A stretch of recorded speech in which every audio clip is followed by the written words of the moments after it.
Got the man with the plan right here. King is swag with the man right here. Hello everyone, welcome to our channel A4 accounts. जैसा कि आप सबको पता ही है कि बस आज का लास्ट डेट है, आपके एग्जाम कल से स्टार्ट होने वाली है। चाहे आप पढ़ते होंगे 10th स्टैंडर्ड में, चाहे आप पढ़ते होंगे 12th स्टैंडर्ड में, यानी कि SSC हो चाहे वो आपका हो HSC, दोनों का एग्जाम कल से ही स्टार्ट होने वाला है। तो आज हम लोग बात करेंगे उसी पॉइंट के बारे में, यानी कि एग्जाम के बारे में। तो मैं आपको एग्जाम से रिलेटेड 4 मेन बातें बताऊंगा जिसको आपको एग्जाम के दौर में, एग्जाम के टाइम पे ध्यान देनी आवश्यक है। तो हम लोग बात करेंगे मेन 4 पॉइंट्स के ऊपर। जो आपका रहेगा मेन पॉइंट वो है things to keep in mind before the exam. आपको एग्जाम से पहले आपको क्या ध्यान देना है, ठीक है। सेकेंड पॉइंट रहेगा अपना things to keep in mind on the exam days. Exam के दिनों में आपको क्या बातों का ध्यान देना रहेगा। और एग्जाम के दौरान आप सेंटर रूम में बैठे हुए हैं, अपने एग्जाम सेंटर में आप पहुंच चुके हैं, अपने ब्लॉक में आप बैठे हुए हैं, उस टाइम पर आपको किन बातों का, किन चीज़ों का बहुत ध्यान देना है, उसमें हम लोग बात करेंगे। और अपना रहेगा लास्ट पॉइंट जो कि सबसे मेन होता है पॉइंट। आपको एग्ज़ाम देने के बाद, जब आप एग्ज़ाम देने के बाद आप अपने रूम से बाहर निकलेंगे, अपने क्लासरूम से बाहर निकलेंगे, फिर आपको कौन सी बातों का ध्यान देना है, हम वो बात करेंगे। तो हमारे रहेंगे यही मेन 4 पॉइंट्स। हम इसके ऊपर बात करने के लिए चलते हैं अभी। तो देखते हैं जो हमारा फर्स्ट पॉइंट है things to keep in mind before the exam. आपको एग्जाम से पहले किन बातों का खास ध्यान देना है। तो आते हैं पहले पॉइंट पे, do not expose at all on the previous days of the exam. आप एग्जाम के पहले किसी प्रकार की ना उजवनी, किसी प्रकार का प्रोग्राम में नहीं जाना है। आपको कहीं पे घूमने के लिए हो गया, कोई ये है इवेंट, वो इवेंट है, यहाँ जाना वहाँ जाना, कुछ भी नहीं करना है आपको। सिर्फ और सिर्फ एक काम करना है, वो रहेगा आपका रिवीजन, ठीक है। सेकेंड बात है maintain regularity in food and sleep. आपको अपने नींद को और अपने भोजन को, यानी कि अपने खान पान को और नींद को, आराम को मेंटेन करके रखना है। ज़्यादा पढ़ना भी नहीं है कि भाई सो ही ना उसके अंदर में, रात को पढ़ूं, दिन को पढ़ूं, रेस्ट करूं ही ना मैं। ऐसा आप करेंगे तो आपके हेल्थ के ऊपर बैड इफेक्ट पड़ सकता है। तो आपको फूड और स्लीप के अंदर मेंटेन बैलेंस लेके चलना है।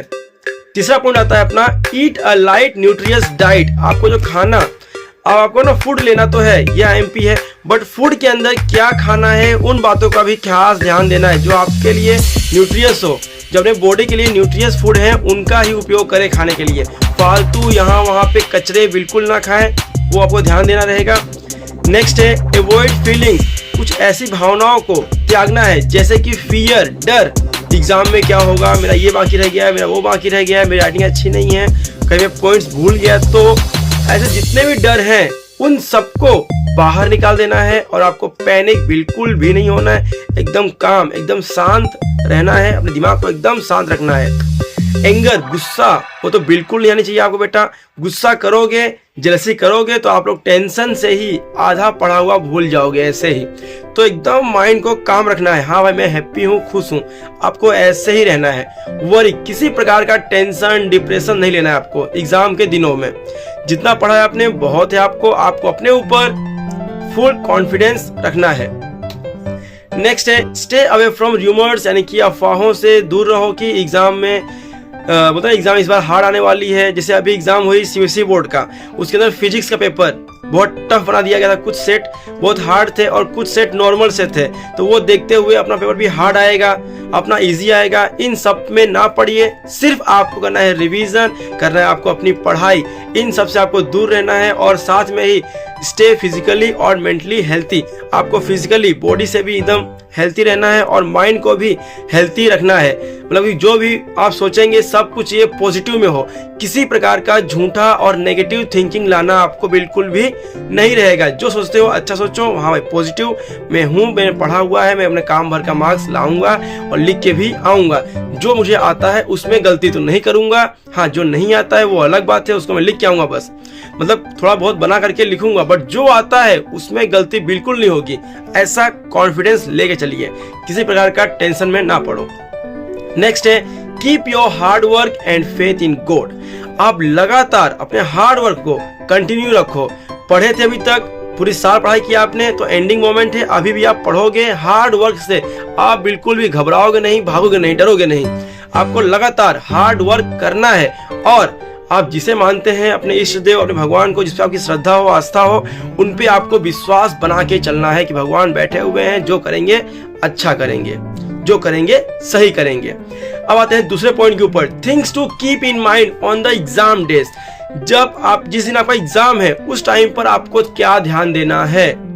आपका जैसे मान लो एग्जाम 27 को है, तो 27 के दिन आपको किन बातों का ध्यान देना है वो देखते हैं। तो पहला पॉइंट है कि एग्जाम में जाने से पहले आपको जिन चीजों की रिक्वायरमेंट है वो सारी चीज आपको ध्यान से ले लेना है, चाहे वो आपको कोई भी इक्विपमेंट क्यों ना हो।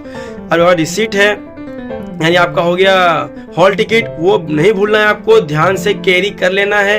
पैड जिसमें आप पेपर रख के लिखने वाले हैं, आपको एक पैड जो है ट्रांसपेरेंट या सिंपल सा कोई एक पैड आपको लेके जाना होगा, क्योंकि कई स्कूलों के ना बेंच में होते हैं छेद होते हैं, काने होते हैं, छोटी होती है बेंच की कितनों की साइज में। तो आपको एक पैड लेके जाना है जिससे आपका पेपर प्रॉपर लिखा जा सके। नेक्स्ट है शार्पनर। आपको अगर लाइनिंग खींचनी होती है, खास करके कॉमर्स वालों को तो भाई लाइन खींचनी होती है, या फिर जो 10th वाले हैं, जो एसएससी में हैं, चाहे वो साइंस वाले क्यों ना हो 12th में, उन्हें भी कई बार डायग्राम का मदद मिलता है। तो डायग्राम बनाने टाइम पे कुछ मिस्टेक यहाँ वहाँ पे हो सकती है, तो आपको एक प्रॉपर शार्पनर, एक रबर, पेंसिल तो रखना ही है। आपको एक पाउच प्रॉपर मेंटेन अभी से ही कर लेना है।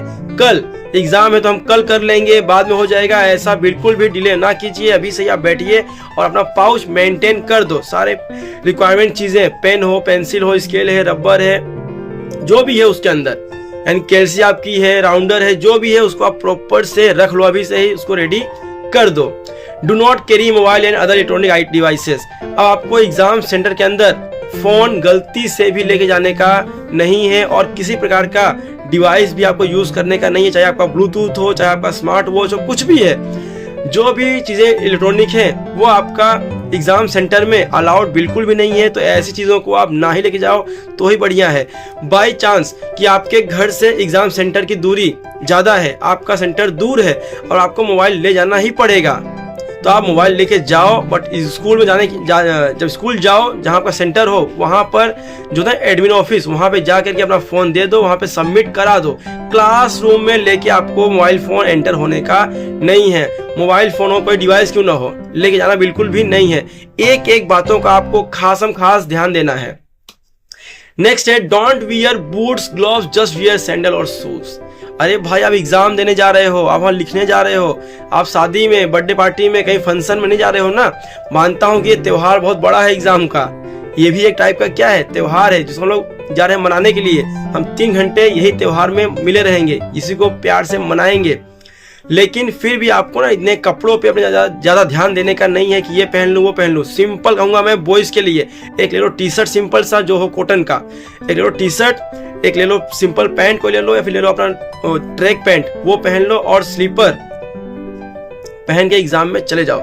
ज्यादा ये शूज सॉक्स एकदम कोटी पहन लूं मैं, ये पहन लूं, पहन ताम झाम, उससे आपको मतलब नहीं है। जो एग्जामिनर है, जो आपका पेपर चेक करने वाला है, वो आपके लुक्स को देखेगा नहीं कि आप कितने अच्छे दिखते हो, कितने आप हैंडसम हो, कितने आप ब्यूटीफुल हो, उससे उसको मतलब कुछ भी नहीं है। आप कितना अच्छा बोलते हो, कितना अच्छा आप सोचते हो, उससे उसको बिल्कुल मतलब नहीं है। उसको मतलब एक चीज से है, किससे, कि आपने किस क्वेश्चन का कैसा आंसर लिखा है, उसके बेस पे आपको मार्क्स मिलेगा। सो ज्यादा ये पहनावे पे, अपने लुक्स पे ध्यान ना दो। जितना आप सिंपल रहोगे बेटा, जितना आप ढीले कपड़े पहनोगे, उतना आपके लिए अच्छा रहेगा। ठीक है, इन बातों का आपको ध्यान देना रहेगा। अब एक बात यह है कि if you can't drive yourself to reach the examination centre, go with your guardian. अगर आपका मान लो सेंटर दूर है, आपको जाना होगा गाड़ी से, तो आप चला नहीं सकते, तो अपने पेरेंट्स को या बड़े भाई जो होंगे उन्हें बोलो आपको सेंटर तक टाइम पर पहुंचा के आएंगे। ठीक है, जो गार्डियन है उनकी सपोर्ट लो, उनको बताओ भाई हमारा सेंटर दूर है, मुझे जाना होगा ऐसे। ऑटो के भरोसे ना रहो, ऑटो मिले ना मिले क्या हो जाए। तो अपने जो फैमिली में मेंबर्स हैं, आप कजिन्स हैं, जो आपसे बड़े हैं, भैया हैं, आपके पेरेंट्स हैं, उन्हें बोलो, वो आपको एग्जाम सेंटर तक छोड़ के आएंगे। ठीक है, उनका हेल्प लो यहाँ पे अ ट्रांसपेरेंट वाटर बोतल कैन बी कैरीड, आपको एक ट्रांसपेरेंट वाटर बोतल लेके जाना है, यानी कि आपको बीच बीच में पानी पीते रहना है, क्योंकि आपको माइंड को थोड़ा बहुत ऑक्सीजन मिलता रहे, माइंड प्रॉपर वर्क करे, क्योंकि आप पहले से ही इतने प्रेशर में हो, इतना आपने पढ़ा अभी पास्ट कुछ दिनों से, जहां पढ़ते होंगे स्कूल में ट्यूशंस के अंदर अपने, वहां पे टेस्ट रिवीजन टेस्ट डाउट ये वो आपको प्रेशर कर रहे होंगे, साथ में आप खुद को करते हो प्रेशर कि भाई मुझे ये नहीं आता, मेरा ये बाकी रह गया पॉइंट, मेरा ये चीज रह गया है, आपने खुद को डाला हुआ है प्रेशर में, आपका दिमाग बहुत थक चुका रहेगा। अब आप गए एग्जाम के अंदर, अब वहां आप लिख रहे हो, सोच रहे हो, लिख रहे हो, सोच रहे हो, लिख रहे हो, वहां पे तो आपको और भी प्रेशर झेलना पड़ेगा, जिसके लिए आपको वाटर यानी कि पानी की सबसे ज्यादा होती है रिक्वायरमेंट। आपको हर कुछ मिनटों में एक घूंट पानी आपको पी लेना है। अब बच्चे बोलेंगे सर पानी पिएंगे तो हमें लगती है वॉशरूम, अब एग्जाम में वॉशरूम कहाँ जाएंगे, तो बेटा हाँ होते हैं 3 आवर्स, आपको जल्दी वॉशरूम लगने वाली है ही नहीं, क्योंकि आपकी पहले से वाट लगी रहेगी, वहां पर लिखना है, ये करना है, वो करना है। हाँ बाई चांस एक आध दो बच्चों को लगती है तो आपको अलाउड है वॉशरूम जाना, बस अलाउड है वॉशरूम जाना आपका, लेकिन आपका टाइम वेस्ट हो सकता है उसके अंदर 4 से 5 मिनट, तो वो भी ध्यान देना है, ठीक है, उससे भी मैनेज करना है। लेकिन आपको एक वाटर बोतल साथ में कैरी जरूर करना रहेगा, बीच बीच में इंटरवल में आपको एक एक घूंट पानी पीते रहना है, लेकिन पानी की बोतल होनी चाहिए ट्रांसपेरेंट, ठीक है, ये ध्यान देना आप। Do not carry any kind of literature और बुक्स, अब आपको किसी प्रकार का लिखा हुआ पेपर, लिखी हुई चीजें अंदर लेके जाने का नहीं है, लिखी हुई चीज एक ही रहेगी, सिर्फ आपका हॉल टिकट बस, और आपको अंदर एग्जाम सेंटर में, एग्जाम हॉल के अंदर कुछ भी अलाउड नहीं है, ना आपकी कोई टेक्स्ट बुक, ना आपका रेफरेंस बुक, ना आपका डाइजेस्ट, ना आपका कोई गाला, मार्वल, लिबर्टी जो आप पढ़ रहे हैं वो सब कुछ भी यहाँ पे अलाउड नहीं है। आपका आता है ना चीट पेपर, फर्रा जिसे बोलते हैं कुछ लोग, वो सब भी अलाउड नहीं है। तो ध्यान दो इन सारी बातों का कि ये सब लेके वहां पे बिल्कुल भी ना जाओ। Don't wear 2 feet close, don't wear hats, जैसे मैंने अभी आपको जस्ट कहा था, आपके जूते वूते ये सब में ध्यान देना। वैसे ही आपको कपड़े भी जो एकदम टाइट हो, फिटिंग हो, ऐसे कपड़े बिल्कुल ना पहने, जितने ढीले ढाले होंगे, जिसमें आप कंफर्टेबल रहते हो, वैसे कपड़े आप एग्जाम सेंटर में पहन के जाओ। आपको ये खास ध्यान देना है कपड़े के ऊपर भी कि क्या पहने और क्या ना पहने। और ये टोपी वोपी जो होता है ना, हेड बड़े बड़े, वो सब पहन के बिल्कुल ना जाओ। जो बच्चे मेरी तरह टकले होंगे अभी, जो थोड़ा गंजे होंगे अभी, भाई उनको बाल निकाल दिए होंगे तो लोग कैप पहनते होंगे, तो उनसे भी मेरी रिक्वेस्ट है कि आप कैप पहन के ना जाओ। आपको कोई देखने वाला नहीं है, आपको बाल है नहीं है, आप टकले हुए हो नहीं हुए हो, कोई भी आपको देखने वाला वहां पर नहीं है। सो कैप उतार दो, एकदम रिलैक्स होकर के पेपर लिखो। 3 घंटे एक काम होगा, मेरा हाथ चलेगा और मैं कुछ करूंगा नहीं, वहां पे सिर्फ मेरा हाथ चलेगा बस। तो आपको यही करना है वहां पर। कब तक? तो 3 घंटे आपके एग्जाम के जो होंगे। Avoid interaction with friends और others at the center। आप सेंटर में पहुंच गए हो, तो आप वहां दोस्तों से या फिर कोई और वहां मिल गए, उनसे बातों में अपना टाइम वेस्ट बिल्कुल भी ना करो। किसी से आप बात करना आपको है ही नहीं, आपने पढ़ाई की है बस। आप कहाँ जाएंगे? सेंटर पे पहुंच गए और वहां पहुंचने के बाद आप पेपर मिलते ही कर दिए लिखना स्टार्ट। आपको किसी से बात पंचायत बिल्कुल भी नहीं करनी है। सिर्फ आप और आपका पेपर, आपकी सप्लीमेंट्री रहेगी जिसमें आप लोग आंसर लिख रहे होंगे। आप यहाँ वहां से बात बिल्कुल कोशिश करनी है ही नहीं। Stop preparing 2 hours. बेटा बहुत बहुत बहुत ये मेन पॉइंट, इसको मैं थोड़ा स्टार्ट कर देता हूँ। मेरा पेन कहाँ गया पता नहीं, ये रहा। ये बहुत मेन पॉइंट है। Stop preparing 2 hours before the exam and relax, don't worry. जैसे आपका एग्जाम मान लो 3 बजे से है, तो आपको 12 साढ़े 12 तक पढ़ना है बस। उसके बाद आपको बुक छूना ही नहीं है। आपके मन में आता है डाउट कि भाई मेरा ये रह गया है, मेरा ये बाकी रह गया है, फिर भी नहीं पढ़ना है, मतलब नहीं पढ़ना है। बस दिमाग को रिलैक्स रखना बहुत आवश्यक है बेटा। आपने अगर पढ़ाई की और एग्जाम सेंटर पे गए, जब आप एग्जाम में गए बैठे और भूल गए, तो आपके पढ़ने का कोई भी मतलब नहीं है। जो आपने पहले याद किया था वो तो आप भूल ही गए, जो आपने नया नया पढ़ा वो भी आप भूल गए। इसलिए आपको ध्यान ये देना है कि एग्जाम के 2 घंटे पहले, मिनिमम 2 घंटे पहले आपको नया कुछ भी नहीं पढ़ना है। बुक से आप बहुत दूर रहो, जैसे आप साल भर दूर थे ना, आप लोग बुक से आप दूर रहो कि आपको नहीं पढ़ना है। ठीक है, आपको बातों का ध्यान देना है, अपने माइंड को एकदम काम रिलैक्स रखना है। नेक्स्ट है दोस्त with I problem should carry an extra pair of glasses. कि ज़्यादा कुछ खास IMP तो नहीं है, बट फिर भी एक सिक्योरिटी के लिए, सेफ्टी के लिए बेटा हमें एक एक्स्ट्रा ग्लासेस रखना है। जिसको मेरी तरह चश्मा है, जिनको कम दिखता है विदाउट स्पेक्स, तो वो लोग एक सिंपल सा एक चश्मा और भी अपने साथ में रखे तो अच्छा होगा। और नहीं भी रखे तो कोई दिक्कत नहीं है, उतना ध्यान देना जरा सा कि कहीं गिर न जाए, कहीं टूट न जाए। इन बातों का आपको खास ध्यान देना है। अब देखते हैं थर्ड टॉपिक जो रहेगा अपना, things to keep in mind during the exam.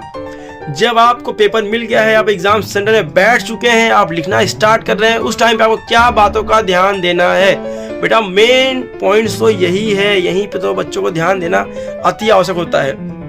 अब देखते हैं फर्स्ट पॉइंट तो दिया, do not right in the question paper. आपको जो मिलता है क्वेश्चन पेपर, उसके ऊपर आपको किसी प्रकार की कोई भी बात, कोई भी चीज लिखनी बिल्कुल भी नहीं है।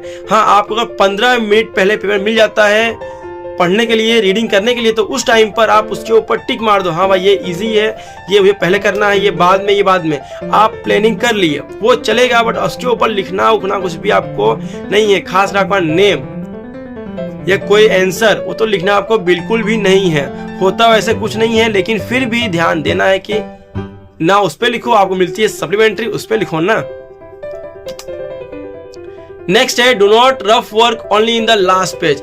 Sorry, do the rough work, do not नहीं, do the rough work only in the last page. आपको कोई प्रकार का रफ वर्क करना है, कोई आपने बनाए हुए पॉइंट्स आपको लिखने के बाद में भूल न जाऊं मैं, तो सारे पॉइंट्स आप जाओ सप्लीमेंट्री के लास्ट पेज पे, वहां पे लिख दो। अगर मान लो एग्जाम मैथ्स की है, 10th वालों की मैथ्स एग्जाम आप रफ करते हैं, तो आप जाओ लास्ट पेज पे, वहां पे रफ कर दो और उसके ऊपर एक टॉपिक डाल दो, रफ वर्क, ऊपर लिख दो करके स्टार की। हम यहाँ पे क्या कर रहे हैं, रफ वर्क है, और नीचे आप अपना रफ कर सकते हो। या फिर जो बच्चों को रफ की आवश्यकता है वो जाए लास्ट पेज पे, यहाँ वहाँ कहीं पर भी आपके क्वेश्चन पेपर पे रफ बिल्कुल भी नहीं करना है। लास्ट पेज है बेटा, उसके ऊपर जाओ, लिखो रफ पेज, अपना वहां पे रफ आप कर सकते हो। अब आपको जो टाइम मिलता है 15 मिनट पहले आपको पेपर दे दिया गया, उस टाइम पर आपको टाइम वेस्ट बिल्कुल नहीं करना है देखने में यहाँ वहाँ, पड़ोस में कौन बैठा हुआ है मेरे, कौन बाजू में बैठा है, कौन मेरे आगे बैठा हुआ है, कौन अच्छा दिख रहा है, कौन ये है, कौन वो है, कौन सी मैम, कौन से सर आए हुए हैं, वो सब बिल्कुल भी आपको देखने का नहीं है। आपको सिर्फ आपका पेपर देखना है और उसके अंदर लेना है आपको डिसीजन। क्या लेना है आपको वहां पर लेना है डिसीजन कि कौन सा सेक्शन इजी है, कौन सा सेक्शन हार्ड है। अब मानते हैं कि सेक्शन सी इजी है या फिर सेक्शन डी इजी है, हमको सेक्शन डी से स्टार्ट करना है, सेक्शन ई से स्टार्ट करना है, सेक्शन सी से स्टार्ट करना है, तो उसके अंदर भी हमको देते हैं 9 क्वेश्चन, तो देते हैं 10 क्वेश्चन, जिसमें से हमें 4 या 5 अटेंड करने होते हैं। अगर मैं एग्जाम्पल ले रहा हूँ ये, तो 5 आप कौन से करेंगे वो पहले से ही आप टिक मार्क कर लो। हाँ भाई, पहले मैं फर्स्ट करूंगा, फिर थर्ड करूंगा, 4th करूंगा, 8th करूंगा, 9th करूंगा, जो भी आपके रहेंगे सिलेक्शन, वो आपको 15 मिनट के अंदर पहले से ही आपको सिलेक्ट कर लेना है कि आपका सेक्शन कौन सा स्ट्रॉन्ग है, कौन सा आपको स्टार्ट करना है, कौन सा आपको इजी लग रहा है। और आपको किसी प्रकार का होता ना टेंशन, स्ट्रेस, वो लेने का नहीं है। एग्जाम हो रही है, सिर्फ आपको टेस्ट करने के लिए आपका पोइज और कॉन्फिडेंस कि आप किस प्रकार से टेंशन को झेल सकते हो, आपका कॉन्फिडेंस लेवल कैसा है, वो चेक किया जा रहा है। ठीक है, डरना बिल्कुल भी नहीं बेटा, आता है तो लिखो, मार्क्स मिलेगा मिलेगा मिलेगा, नहीं आता है तो भी लिखो, मार्क्स मिलेगा मिलेगा मिलेगा। तो सर मार्क्स कब नहीं मिलता? जब आप कुछ भी नहीं लिखते हो ना, तब आपको मार्क्स नहीं मिलता है। आप वहां पे आता है तो लिखो, मार्क्स देंगे आपको। अगर आपको नहीं आता है तो भी लिखो, आपको मार्क्स मिलेगा मिलेगा मतलब मिलेगा। तो आपको छोड़ना कुछ भी नहीं है, कॉन्फिडेंस से चीजों को लिख के आना है, बस अटेंड तो पेपर करना है पूरा ही। राइटिंग द पेपर कामली, एकदम शांति से आराम से पेपर आपको लिखने में ध्यान देना है। फालतू बातों में यहाँ वहाँ ध्यान बिल्कुल भी आपको देने का नहीं है। आप शांति से आराम से, ये नहीं कि आपका टाइम ओवर हो गया, आपका बाकी रहे क्वेश्चंस, टाइम देखते हुए, हाँ भाई इतने टाइम में हमें सेक्शन ए कंप्लीट कर देना है, इतने टाइम में सेक्शन बी कंप्लीट कर देना है, इतने टाइम में सेक्शन सी कंप्लीट कर देना है, वो हमें देखते हुए चलना होगा उसके अंदर, ऐसे आराम से। हाँ, अब ऐसे नहीं आप आराम से सो रहे हो, उठ रहे हो, पानी पी रहे हो, वॉशरूम जा रहे हो, यहाँ वहां देख रहे हो क्या हो रहा है क्या नहीं हो रहा है, इस तरह आराम आपको करना बिल्कुल भी नहीं रहेगा। नेक्स्ट है, आपको पूरे पेपर के दौरान एक करना है एटीट्यूड। कौन सा वाला एटीट्यूड? पॉजिटिव एटीट्यूड, यानी कि जो है अच्छा है, जो है सही है। आपको कहीं पर भी डरना बिल्कुल नहीं है, नेगेटिव होना आपको बिल्कुल भी नहीं है, आपको प्रॉपर पॉजिटिव में रहना है। अब बात करते हैं सप्लीमेंट्री की। मान लो आपको मिला हुआ है मेन सप्लीमेंट्री और वो भरने पे आ रही है, तो आपको दूसरा मांगना होता है मैम से, ठीक है ना। तो मांगना भी कैसे है, ध्यान दो। अभी अगर आप आ गए हैं लास्ट पेज पे, सप्लीमेंट्री के आप आ गए हैं लास्ट पेज, आप कर रहे हैं लास्ट पेज पे स्टार्ट अभी, तब भी आपको बोल देना है कि मैम या फिर सर सप्लीमेंट्री दो मुझे। आपको तभी बोल देना है अपने सर या मैम को, क्योंकि इस एग्जाम के अंदर बेटा सप्लीमेंट्री देने में टीचर्स को टाइम लगता है 2 से 3 मिनट का। और आपका पूछेंगे नंबर क्या है, सीट नंबर, पहले वो लिखते हैं 01 पत्रक के ऊपर, वो लिखने के बाद फिर वो साइन करेंगे और आपको देंगे, फिर आप सारी डिटेल्स भरेंगे उसके ऊपर, आपको स्टिकर लगाते हैं टीचर्स। इन सब के अंदर आपका टाइम वेस्ट होगा। टाइम वेस्ट नहीं बोलेंगे हम लोग, क्योंकि चीजें होती है काम की ही, आपका फिर भी टाइम तो उसमें लगने ही वाला है। तो ध्यान देना है, अगर आप लास्ट पेज पे हैं तभी आप मैम को बोल दो कि हाँ भाई हमें सप्लीमेंट्री चाहिए। अगर आपने लास्ट पेज पे कर दिया है रफ, तो लास्ट और सेकेंड पेपर जब आप आते हो एंट्री लेते ही आपको बोल देना है कि सप्लीमेंट्री मुझे चाहिए, उनसे एक शांति सप्लीमेंट्री मांग लेनी है। नेक्स्ट वन है कि जो सुपरवाइजर है, जब उसे आप मांगते हैं सप्लीमेंट्री, तो आपको चिल्लाना, जोर से बोलना बिल्कुल नहीं है कि सर मैम हमें दो सप्लीमेंट्री, आई वांट सप्लीमेंट्री। ऐसा आपको बिल्कुल भी करना नहीं है। एक शांति से आपको बोलना है बस supplementary ma'am, excuse me ma'am supplementary, ये वो बोल के आपको और अपना सिंपल सा हाथ उठा देना है। ऐसे मालूम पड़ जाए कि हाँ भाई इस बेंच पे ये लड़के को चाहिए सप्लीमेंट्री और मैम आपको सप्लीमेंट्री हैंड ओवर कर देंगे। चिल्लाना किसी प्रकार का पे नहीं है, साउंडिंग करना आपको बिल्कुल भी नहीं है। अपना नेक्स्ट पॉइंट है बेटा, things to keep in mind during the exam. जब आप एग्जाम दे रहे हैं उस टाइम पे आपको किन बातों का ध्यान देना है।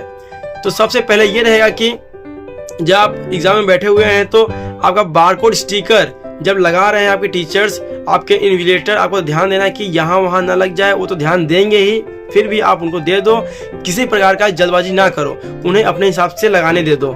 और ध्यान दो कि उस स्टिकर लगाने के बाद, बार कोड स्टिकर लगाने के बाद में खाकी स्टिकर लगा है नहीं लगा है वो भी आपको ध्यान देना है। जितना आपने लिया है एक्स्ट्रा सीट्स, उनके ऊपर भी खाकी स्टिकर लगा है कि नहीं लगा है वो भी आपको ध्यान देना रहेगा। क्योंकि कई बार क्या होता है ना, जो ना इन्विजिलेटर्स जो होते हैं आपके टीचर्स, सुपरवाइजर्स, वो इतने सारे बच्चे वहाँ होते हैं, 30 बच्चे होते हैं, सबको मैनेज करना होता नहीं है पॉसिबल।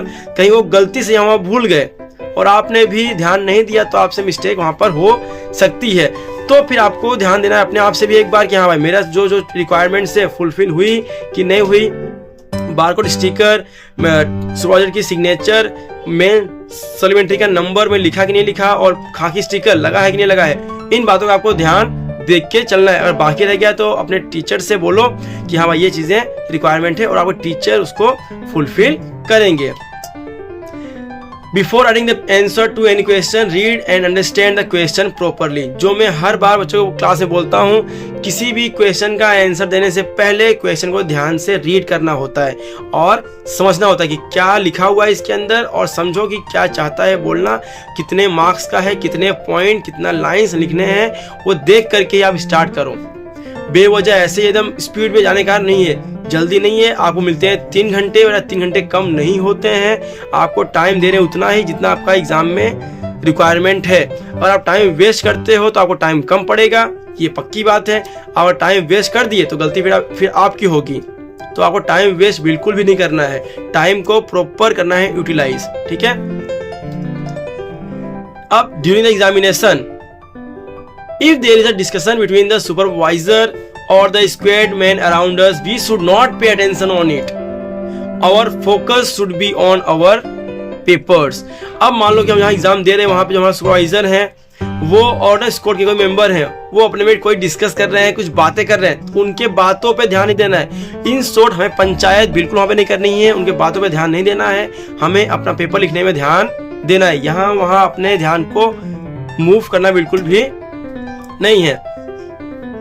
अब ये ध्यान देना कि जो आपका सुपरवाइजर है वहाँ पे, उन्होंने आपके रिसिप्ट यानी जो आपका हॉल टिकट है उसके ऊपर सिग्नेचर किया, जो आपका सप्लीमेंट्री है उस पर साइन हुई नहीं हुई, एक बार आपको वेरीफाई कर लेना है। यहाँ पर आपको ध्यान देने की आवश्यकता रहेगी। और पेपर लिखने के टाइम पे जितना हो सके उतना कम आप कट्स लगाओ, मतलब ना कटिंग।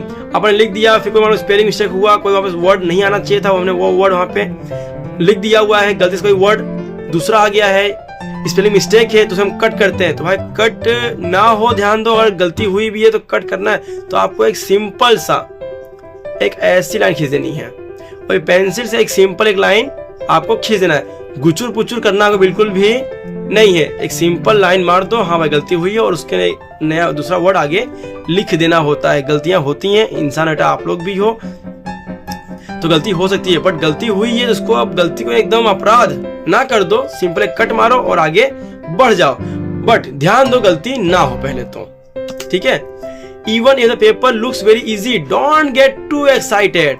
अगर आप बहुत पढ़े हो और आप गए एग्जाम हॉल के अंदर, आपको लगा भाई ये मुझे आता है लेट टिक, ये मुझे आता है लेट टिक, सेक्शन ए बहुत इजी है, सेक्शन बी इजी है, सेक्शन सी मुझे आता है, डी आता है, ई आता है, अरे देखा आपने इजी लगा, उस टाइम पर आपको भावुक नहीं होना है, एक्साइटेड बिल्कुल नहीं होना है। आता है ठीक है, पढ़ के आया हूँ, मुझे आएगा, मैंने इतना हार्ड वर्क क्यों किया था, इसीलिए किया था, तो मैं लिखूंगा आराम से, बस काम होकर लिखना है। ज्यादा खुश नहीं होना है, भावुक भी नहीं होना है कि भाई ये आता है ये आता है। और एक बात, हमें दिए गए हैं 8 क्वेश्चंस, बोला गया कोई भी 6 आपको अटेम्प्ट करने हैं, तो आपको 6 ही अटेम्प्ट करना है। मान लो 2 एक्स्ट्रा बचे हुए हैं, वो भी आपको आता है तो भी आपको सॉल्व नहीं करना है, क्योंकि आपको मार्क्स मिलने से रहे बेटा, आपका टाइम जाएगा 100 अलग।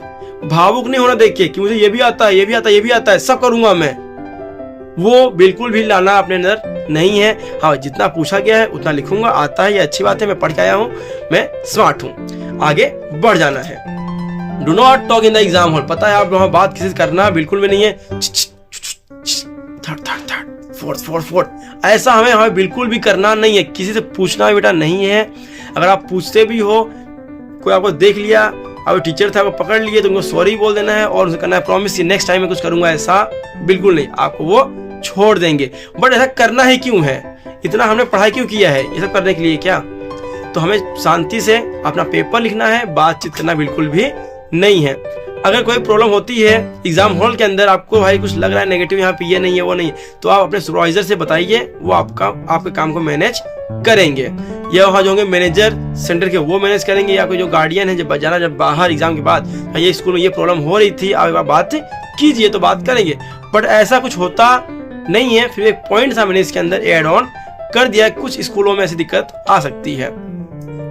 Never get angry with the supervisor during the paper, keep the speech and behaviour easy. आपको किसी प्रकार का अपने सुपरवाइजर से बहसबाजी करनी नहीं है, गुस्सा करना उनके ऊपर नहीं है। भाई जो बोल रहे हैं, हाँ सर कुछ रॉन्ग बोलते भी हैं तो ठीक है सर, सॉरी आपकी गलती नहीं है, आपने मूव नहीं किया है, कुछ बोल दिया आपको, तो उनसे आपको बहस नहीं करना है। क्या बोलना है, ठीक है सर सॉरी, नेक्स्ट टाइम से गलती ऐसी नहीं होगी, ऐसा बोल के आपको शांत हो जाना है और अपने पेपर में ध्यान देना है। अब रहा अपना last topic, things to keep in mind after the exam. आपने एग्जाम दे दिया, आप सेंटर से बाहर आ गए, फिर आपको करना क्या है वो, और ये बेटा बहुत होता है मेन चीज, जो एग्जाम खत्म हुई उसके बाद और जो एग्जाम कल आने वाली है, जो हमारी नेक्स्ट एग्जाम होने वाली है, उसके पहले की होती है दूरी। इसमें आपको खास ध्यान देना है। तो इसका पहला पॉइंट ये रहेगा, आपका पेपर खत्म होने के बाद आपको किसी प्रकार का, जब के रिलीज आप घर जब आपको छोड़ा गया है, तो उसके बाद किसी दोस्त मित्र यार किसी से भी आपको बात नहीं करनी है कि तेरा ये आंसर क्या आया, मेरे में तो इतना आंसर आया, तूने कितना पॉइंट लिखा, ये क्या किया तुमने, ऐसा क्या हुआ, किसी से किसी प्रकार का डिस्कस करना ही नहीं है। आपको चुपचाप निकलना है एग्जाम सेंटर से, आपको अपने घर पे पहुंच जाना है, बीच में किसी से नहीं मिलना है, आपको अपने घर पे जाना है तुरंत।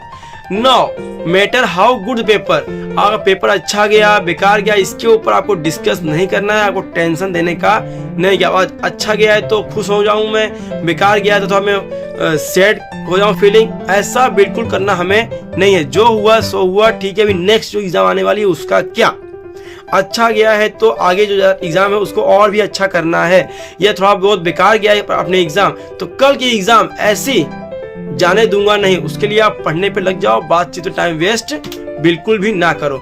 अपने घर पहुंचो, जो नेक्स्ट एग्जाम है उसके लिए प्रिपरेशन करो स्टार्ट, पहले हो जाओ फ्रेश, एक बार माइंड को करो रिलैक्स, हो जाओ फ्रेश, फिर अपने वापस से काम पे लग जाओ।